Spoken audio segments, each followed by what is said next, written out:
Alright, this is take 3 because I'm having a bad day and not making much sense about anything. But I can try to. Let's see now. Europe is burning. They are suffering an incredible heat wave. And I have empathy for them because I know what a heat wave is because I live in the tropics. But we don't have heat waves anymore. We have a few days here and there where the summer is supposed to be, but it's sort of like an English summer. We get 9 days of summer a year now. And the rest of the time are days like today. It rains on and off throughout the day. It's cool, it's overcast, it's moist. Well, it's comfortable, but this morning I got up and put a shawl around my shoulders because I was cold. And that, folks, is called climate change. Now, here's an insight into climate change, and I hope you'll pay attention to it out there. We're not looking at it the right way. We are looking at climate change and playing the blame game. What we should be doing instead of asking how did this all come about is asking how do we stop it? How do we reverse it? Otherwise, we're in for a lot of trouble, folks. There's no doubt about it. Now, we do that a lot as humans. We forget to ask the right questions, and I have no idea why. I could go into mythology, and you will find a character named the Jokester, or the Tempter. You find him throughout different faiths and different religions. And his function is to test humans, confuse humans, and make them do silly things that they regret later. And if ever there was a case of humanity doing that on a very large scale, it's now with climate change. We're making all the wrong choices. We're asking all the wrong questions. And we're doing absolutely nothing. Paris Accord, Kyoto, whatever, the one in Japan, the one that they just did in wherever in Europe. None of them do anything. Half the time, even America didn't even sign on to the middle one. And they got out of the Paris Accord. Kyoto, that's the one America didn't sign up for. You find Canada saying, yes, we've got to do something about it, but they still take tar sands out in Alberta, which is the dirtiest carbon-based fuel in the world, and they build pipelines. So take it to the coast to ship it to refineries. Everybody talks the game, but everybody keeps playing with oil. And that's understandable because our society, our world, our lives are built upon oil. And if you think I'm mistaken, consider for just a moment that our world is dependent on mechanized farming to produce enough calories to feed everybody, if you leave greed out of it. And that mechanized farming is 100% dependent on oil and carbon-based fuels. The machinery, the lubricants, the pipelines, the railroads, the ships, you name it, it's all dependent on oil, fuel, lubricants. We can't get away from it. And we are just sort of gladly going down the road to hell on earth and oblivion. Much like humanity did in the late 30s, come to think of it, when they appeased a little corporal who became a dictator named Adolf Hitler. Everybody appeased him because that was the way to do it, because nobody wanted to go to war. I keep forgetting to set that thing properly. That's all right. I have got 5 minutes there. I'll set 10 minutes here, and we'll see how that works. Start. Okay, 10 minutes will take us down to where we want to go. Next time it rings, I say goodbye, I hope. Yeah, climate change is like that. We used to have summer, and I have this actually recorded. This is not just my hearsay and my thought. This is my actual, I got the proof sitting in the back room. Anybody want to come and look at it? I'll give you my address. I was an astronomer, amateur astronomer. I've got all the records of all my nights out. There's 3 or 4 years of records there. And then they just stop. And they stop because I lost the sky at night. Overcast, humidity, city lights, pollution, any number of reasons, but I quit doing astronomy. I could not see the stars anymore. Not at least at the level I had, and I was seeing some pretty good stuff. I can't see it anymore. I started to do, a year and a half ago, I tried to learn how to do astrophotography, and I got some great shots. But I only had about 4 nights where I could do anything, and then the clouds came back, and there hasn't been a decent night since. The climate has changed. It's simple. The only question is, do we continue to fuel the change, or do we cut off the fuel supply and slowly let it return to normal? And I say slowly because you're looking at 500 years for what we've done to be, first of all, stopped and then cleansed from the planet. The planet will cleanse itself. If we stop in time, it will. If we don't, it's just going to turn into a place where the very rich can afford very big air conditioners. They may even go into satellites going around the earth where the rich go to live. Such technology is possible, and there's certainly enough money in the very rich to do it. But the poor, and that would be you and me, folks, comparatively speaking, we're going to get what we always get, the short end of the dirty stick. We'll be left here. Our children will be, we will, our grandchildren. And all of those horrible apocalyptic movies, well, they're about to come true. We will have to use filters to breathe outside because the air will be that polluted. The temperature will have gone up, the food supply will have gone down, millions of people will become climate refugees. They already are. The first resource war is going on right now.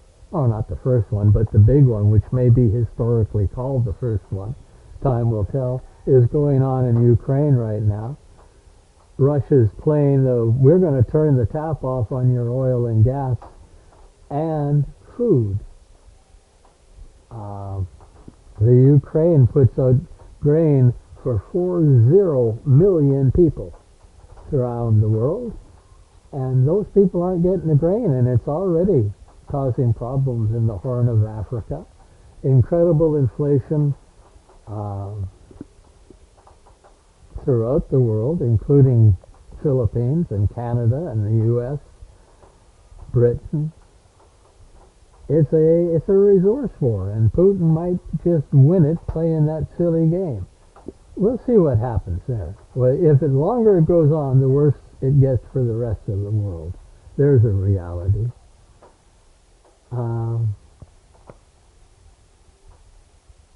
Now, I am going to go on a slightly different tack here. But I was a lay minister for a fair number of years, which meant that I studied the Bible and sacred scriptures. And as a side note, I did a little study in Hinduism and Judaism and mythology, and there's a common theme throughout most mythology. God creates the world, or the world is there, but we live in on it, whatever the case may be. Humanity screws it up. The gods come down, fix it up, but it's not quite what it was.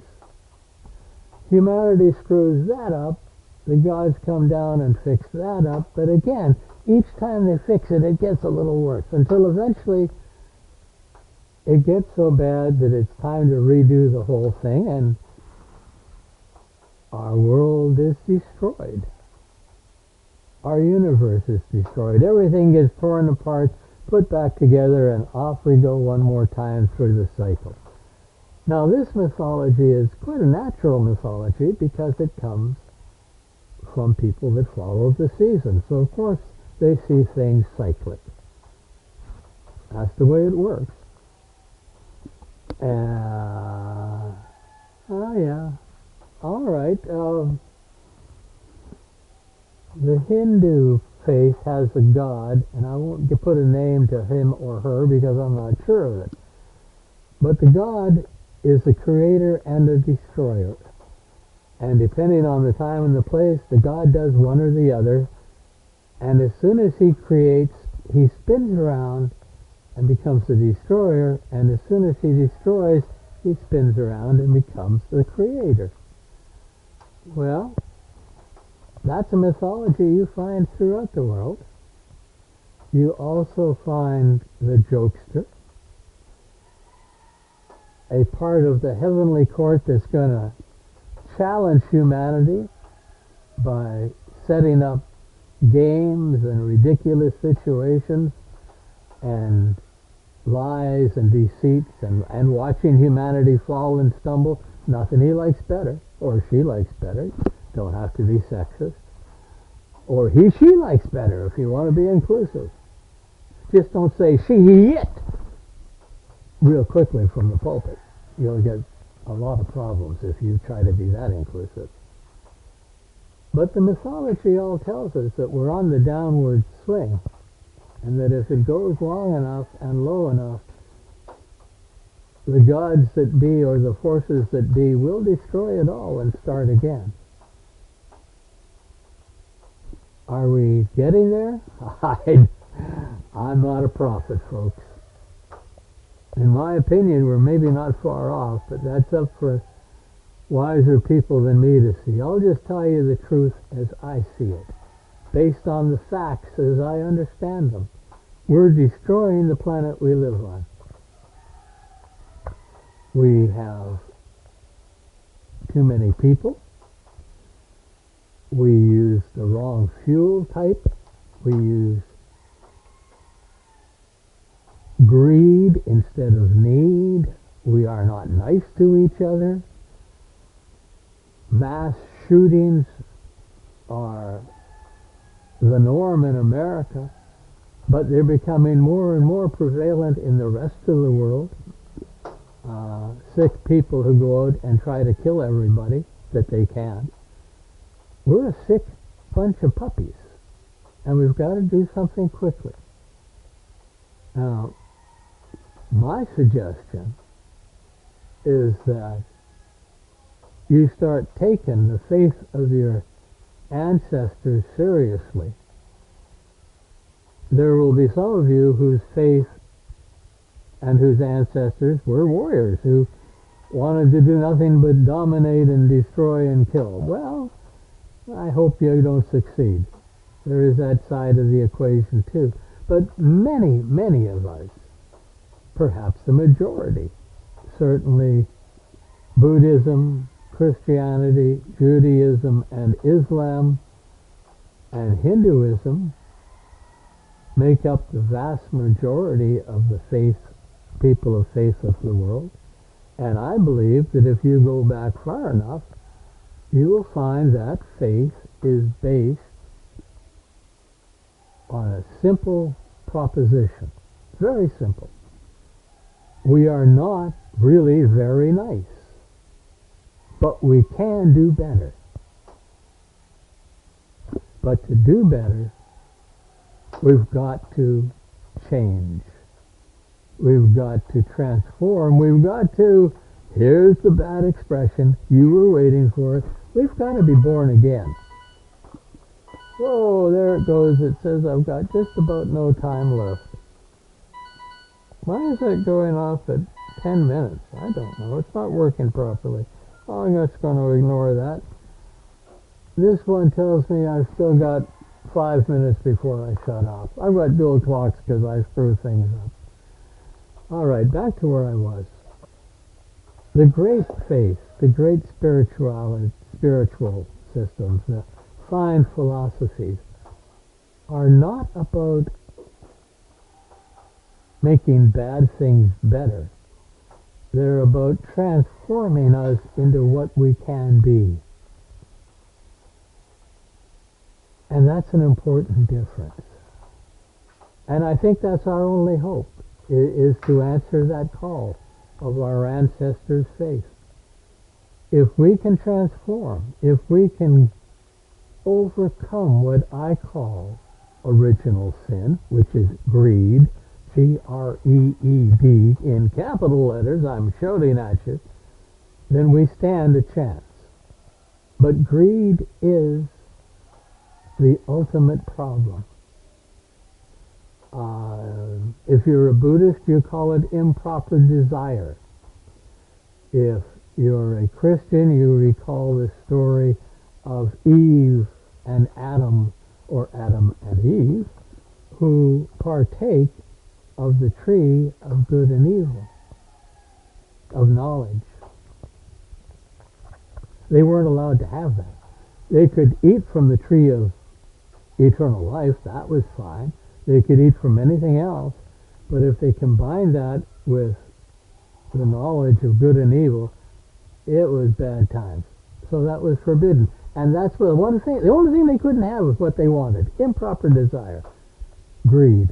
The Bible moves up to Cain and Abel. Well, it's a murder. Why is it a murder? Because Cain sees his brother, unless I got the names backwards, that could be, take his produce to the temple as a sacrifice, but Cain can't take his slaughtered animals. At that time it was only produce that was allowed, not animals. And Cain got pissed off and he murdered his brother. And it happens in the temple, it happens in the palace, it happens everywhere. People want what they shouldn't have. It is improper desire. It is greed. And until we stop that, we're just going to keep going down the same road, because we won't change anything because we like our toys. Now that's what I do. I go to online camera stores and I look at all this great stuff. Say, ooh, I want it. And then sanity comes back in and I say, but I don't need it. And I let it go.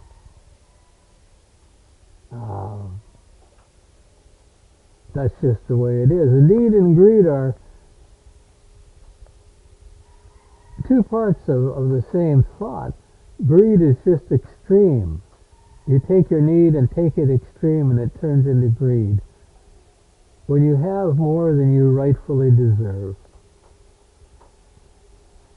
And until we change that, and I'm including myself. I'm not saying look at me as an example. I'm trying.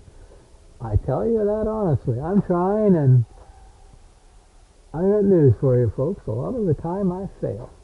And I have to catch myself and start again. I haven't made the transformation totally. I haven't been born again. I may get there. But the mythology tells you, if you read it, that the spirit quest is dangerous and it's hard, and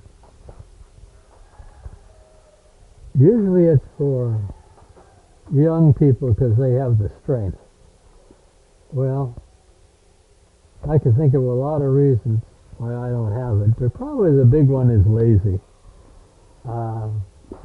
Lazy and cowardice. I was afraid of finding that sea serpent that turns you inside out and ties your body into knots. That's from the West Coast. A nasty little sea serpent. You see it in some carvings and on some totems. I was afraid of that. I was a coward.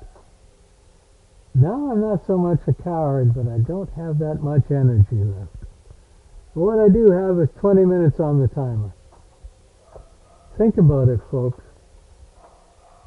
If you can find a way other than elimination of greed throughout humanity, let me know.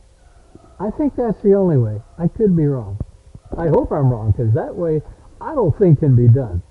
And I'd hate to see this beautiful place go to hell, quite literally. But now that's all. Hope you enjoy the video. It gives you something to think about. And I hope you have a good day. And with any luck at all, I'll talk again to you tomorrow. Bye-bye.